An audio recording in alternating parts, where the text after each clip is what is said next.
नमस्कार दोस्तों, सुभाष की बात में आपका स्वागत है। कहावत है, तू डाल डाल मैं पात पात, गारंटी बनाम भरोसा। दरअसल छत्तीसगढ़ के चुनाव में भाजपा और कांग्रेस हर मोर्चे पे एक दूसरे को पीछे छोड़ने की कवायद में लगे हैं। भाजपा ने अपना संकल्प पत्र जारी कर दिया है और भाजपा ने अपने मैनिफेस्टो में किसान, महिला, युवाओं को साधने के लिए भरसक कोशिश की है। दोनों ही दल यह कह रहे हैं कि तू डाल डाल मैं पात पात।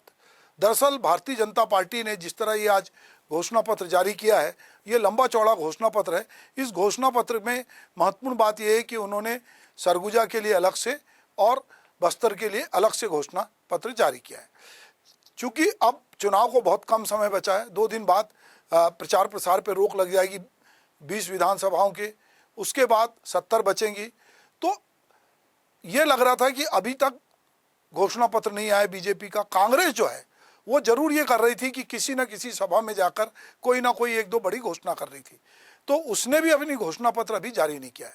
पर बीजेपी इस मामले में साइलेंट थी और अचानक उसने अपना तुरुप का इक्का, जिसको बोलते हैं, वो विधानसभा चुनाव के आखिरी समय में खोल दिया है। अब तक राज्य सरकार पे वो आरोप लगा रही है, भाजपा ये बताने की कोशिश कर रही है कि अगर प्रदेश की जनता उन्हें मौका देती है तो वो क्या करेंगे। शुक्रवार को राजधानी रायपुर में गृह मंत्री अमित शाह की मौजूदगी में भाजपा ने अपना संकल्प पत्र जारी किया। इस पुस्तिका के ऊपर मोदी की गारंटी लिखा हुआ है।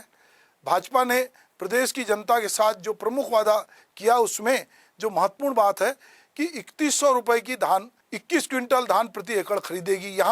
यहाँ रुककर ये बताना बहुत जरूरी है कि जहाँ पर कांग्रेस कह रही थी कि वो 3000 रुपये में खरीदेगी, 20 क्विंटल खरीदेगी, तो 3000 से एक कदम आगे 31 और यहाँ 20 से एक कदम आगे।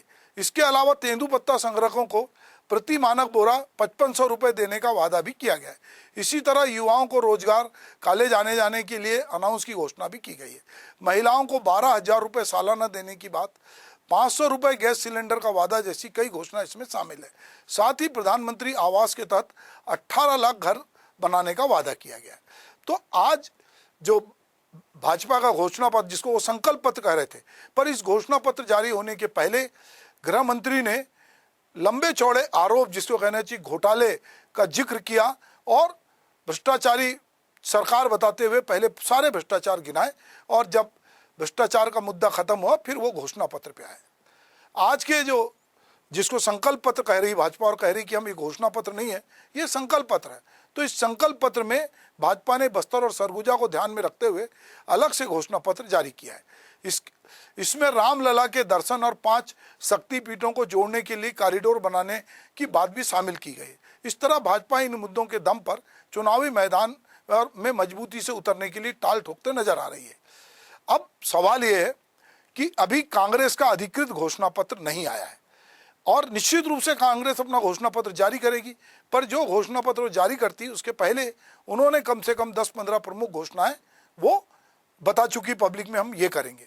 अब चूंकि आज ये घोषणा पत्र केंद्रीय गृह मंत्री अमित शाह ने इसको जारी कर दिया है, तो ऐसे में अब हो सकता है कि कल, क्योंकि परसों शाम से तो ये प्रचार प्रसार पे रोक लग जाएगा, तो अभी कांग्रेस के पास कल का दिन है और कल वो किस तरह की घोषणाएं करते हैं ये देखना है। यहाँ हम बीजेपी की बात करें तो उसने अपने घोषणा पत्र में किसानों, युवाओं, महिलाओं से जुड़ी बड़ी घोषणाएं की हैं, जैसे 21 क्विंटल प्रति एकड़ धान खरीदना। छत्तीसगढ़ की राजनीति को जो समझता है वो ये जानते हैं कि ये धान की राजनीति यहाँ होती है और यदि किसानों की धान खरीदी गई, ज़्यादा खरीदी गई, पहले एक बार भाजपा ये कह चुकी पहले समय में कि जब 15 क्विंटल से अधिक धान नहीं होती तो भूपेश बघेल की सरकार कहाँ से 20 क्विंटल खरीदेगी।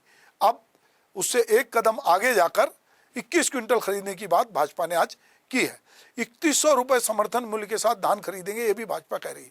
यहाँ एक बात सुनने की है कि रविंद्र चौबे जो कृषि मंत्री हैं, उन्होंने कहीं सभा में कहा था पिछली बार कि कांग्रेस 3200 रुपये खरीदेगी।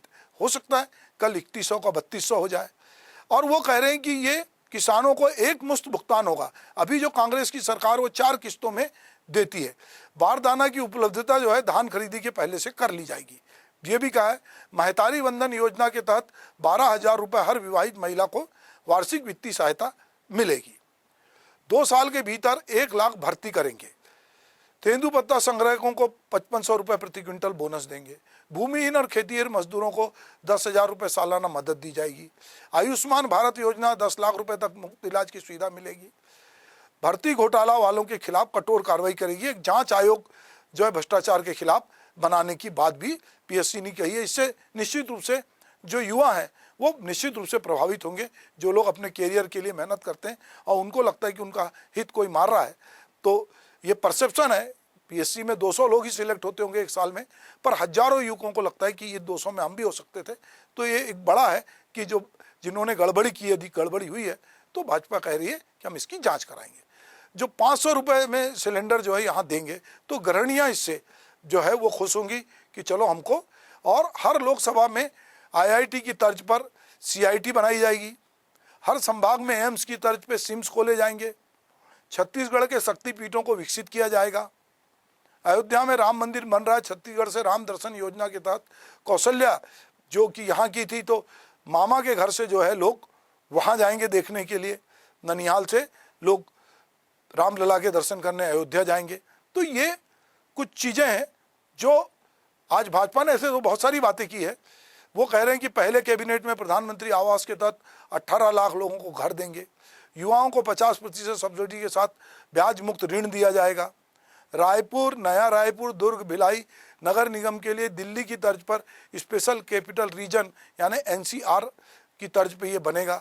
नया रायपुर में मध्य भारत का इनोवेशन हब, 6 लाख लोगों को इससे रोजगार मिलेगा, ये भी कहा गया है। बीपीएल बालिकाओं के जन्म पे 1.5 लाख रुपए का आश्वासन प्रमाण पत्र दिया जाएगा। कॉलेज जाने वाली छात्र छात्राओं के लिए डीबीटी से मासिक ट्रेवल अलाउंस दिया जाएगा। और इसके दौरान इस बात अमित शाह जी ने, जैसा मैंने कहा कि जब ये घोषणा पत्र के पहले उन्होंने यूपीए सरकार पर काफ़ी हमला बोला और उन्होंने कहा कि सोनिया गांधी, मनमोहन सिंह ने 10 साल में छत्तीसगढ़ को 77,000 करोड़ दिए, जबकि मोदी जी ने 9 साल में ही 30 लाख करोड़ प्रदेश को दिए। बीजेपी ने अपने घोषणा पत्र में 1 लाख खाली पदों को भरने, सस्ते गैस सिलेंडर समेत कई वादे किए हैं।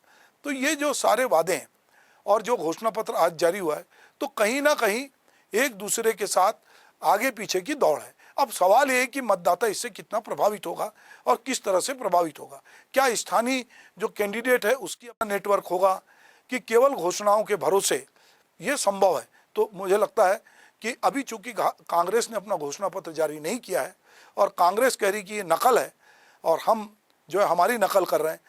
बहरहाल नकल किसी की हो, पर इससे किसान फायदे में है, इससे छात्र फायदे में है, महिलाएं फायदे में है, और कहीं ना कहीं ये सब होता है। तो एक तरफ जो भाजपा इसको रेवड़ी कल्चर, जो प्रधानमंत्री ने कहा था कि ये रेवड़ी कल्चर है इस तरह का सौगात देना, वहीं पर चूंकि ये मजबूरी भी है कि जब दूसरी पार्टियां इस तरह कर रही हैं तो भाजपा अपने को इससे अलग कैसे करेगी। अब सवाल ये है कि यहाँ पर एक बड़ा मुद्दा था शराबबंदी, जिसका जिक्र इस पूरे घोषणा पत्र में नहीं है। लोगों को लग रहा था कि घोषणा पत्र में इसका जिक्र होगा।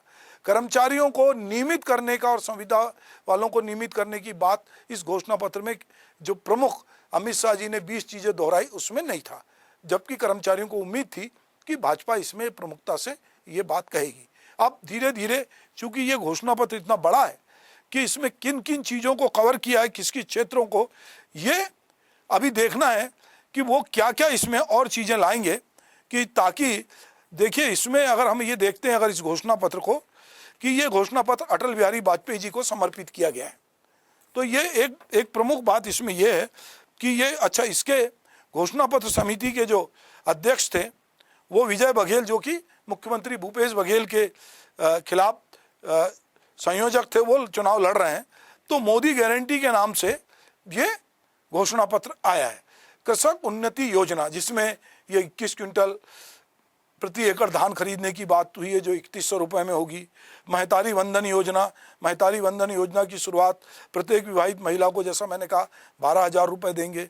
रिक्त शासकीय पदों को भरने की बात, 18 लाख लोगों को प्रधानमंत्री आवास और घर घर निर्मल जल अभियान, तेंदुपत्ता संग्रहण दर एवं बोनस, दीनदयाल उपाध्याय कृषि मजदूर कल्याण योजना, आयुष्मान भारत स्वास्थ्य योजना, पीएससी परीक्षा में पारदर्शिता, छत्तीसगढ़ उद्यम क्रांति योजना, स्टेट कैपिटल रीजन SCR, इधर जो है इनोवेशन हब, रानी दुर्गावती योजना जो है बीपीएल की बालिकाओं के लिए 1.5 लाख रुपए आश्वासन प्रमाण पत्र जारी करना, मासिक ट्रेवल अनाउंस, भ्रष्टाचार विरोध जीरो टॉलरेंस नीति, CIMS और CIT ये जो है एम्स की तर्ज पर ये Chhattisgarh institute of medical science और Chhattisgarh institute of technology CIT, invest Chhattisgarh सम्मेलन, इन्वेस्ट इंडिया की तर्ज पे इन्वेस्ट छत्तीसगढ़ सम्मेलन आयोजित करेंगे। वार्षिक वैश्विक स्तरीय सम्मेलन जो है होगा, इसमें देसी विदेशी कंपनियों को बुलाया जाएगा। सरकार तुम्हार द्वार ये योजना पहले भी रही है कि सरकार तुम्हार द्वार योजना के अंतर्गत जो है 1.5 लाख बेरोजगारों को भर्ती और घर पहुंच सार्वजनिक सेवा सुनिश्चित करने की बात है। शक्तिपीठ परियोजना, रामलला दर्शन, ये तरह तरह की, और इन्होंने बताया कि हमने पहले क्या किया और केंद्र सरकार ने अभी तक क्या क्या किया है और आने वाले समय में हम क्या करेंगे। जनजातीय उत्थान के लिए की बात हुई है। अलग अलग चैप्टर में इस घोषणा पत्र या संकल्प पत्र में हम कहें कि बहुत सारी चीज़ों को सर्व कल्याण की सोच, ये बात कही है कि पूर्व मुख्यमंत्री डॉक्टर रमन सिंह ने छत्तीसगढ़ में विश्व प्रसिद्ध चावल वितरण योजना की शुरुआत की, हर परिवार तक अन्न पहुंचाने का काम किया। तो ये पिछली उपलब्धियों को भी गिनाया गया है। और अभी क्या करेंगे, विकसित गांव, विकासशील प्रदेश, ये अलग अलग तरह हेडिंग से, श्रमिक कल्याण प्रदेश महान, उत्तम स्वास्थ्य सेहतमंद प्रदेश, ये बेहतर शिक्षा उज्जवल भविष्य, ये सारी चीज़ों को इसमें समाहित किया गया है। वचनबद्ध सुशासन। तो हम ये देख रहे हैं कि बीजेपी ने 2 लाख लोगों से अलग अलग पूछा कि वो क्या चाहते हैं घोषणा पत्र में, और फिर ये घोषणा पत्र बना। मजबूत बुनियाद, अटूट संरचना, वैभवपूर्ण विरासत, वंदनीय छत्तीसगढ़। ये मैं इसलिए बता रहा हूँ कि मतदाता के रूप में जो लोग वोट डालने जाएं उनको पता हो कि जो पार्टियां वो किस तरह का घोषणा पत्र बनाती है। ऊर्जावान युवा, प्रगतिशील प्रदेश, व्यापार वृद्धि में प्रदेश की समृद्धि, प्राकृतिक संसाधन प्रदेश का धन।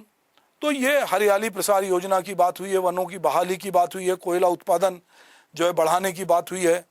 तो ये बहुत सारी बातें इस घोषणा पत्र में समाहित है। तैयारी पूरी है, भाजपा जरूरी है, इस स्लोगन के साथ ये घोषणा पत्र संकल्प पत्र जारी किया गया है। अब देखना यह है कि एक तरफ गारंटी है और दूसरी तरफ भरोसा है। कांग्रेस भरोसे की बात करती है, भूपेश है तो भरोसे की बात करती है, और मोदी है तो मुमकिन है, या मोदी है तो गारंटी है। अब ये दोनों अपनी अपनी बात कर रहे हैं। मतदाता के पास बहुत समय नहीं है। जैसा मैंने कहा कि मतदाता 5 तारीख से 7 तारीख के इलेक्शन के लिए 20 जगह आचार संहिता में प्रचार बंद हो जाएगा, और उसके बाद 17 तारीख के इलेक्शन के लिए 15 तारीख से बंद हो जाएगा। तो अभी नेताओं के पास बहुत समय नहीं है। ये घोषणा पत्र कार्यकर्ताओं के माध्यम से कितना जनता को कम्युनिकेट होता है, ये महत्वपूर्ण बात है। दोनों पार्टियां किस किस तरह से अपने घोषणा पत्र और अपनी विश्वसनीयता को जनता के सामने रखेगी, और जनता फैसला लेगी कि हमें किसकी सरकार चुनना है। तो निश्चित रूप से बीजेपी पूरी ताकत के साथ चाहती है कि वो छत्तीसगढ़ में अपनी वापसी करे, और कांग्रेस चाहती है कि उसने जिस तरह 5 साल उसने काम किया है, उसने डिलीवरी दी है, उसने लोगों का यदि भरोसा हासिल किया है तो ये भरोसा कायम रहे और उसको चुने। दोनों ही के बड़े बड़े नेता यहाँ आ रहे हैं, बात कर रहे हैं। देखते हैं कि जनता कांग्रेस की घोषणाओं पे, कांग्रेस के संकल्प पे, जन घोषणा पत्र पे भरोसा करती है। और जन घोषणा पत्र जैसा मैंने कहा कि अब कांग्रेस भी लाएगी, और ये भाजपा का एक सुविचारित घोषणा पत्र है दोनों ही। और उसके बाद भी बाकी पार्टियां भी हैं, वो क्या कहती हैं। तो मज़ेदार बात यह है कि अब जनता तय करेगी मन ही मन कि उसको किस पे भरोसा करना है, किसके साथ जाना है। नमस्कार।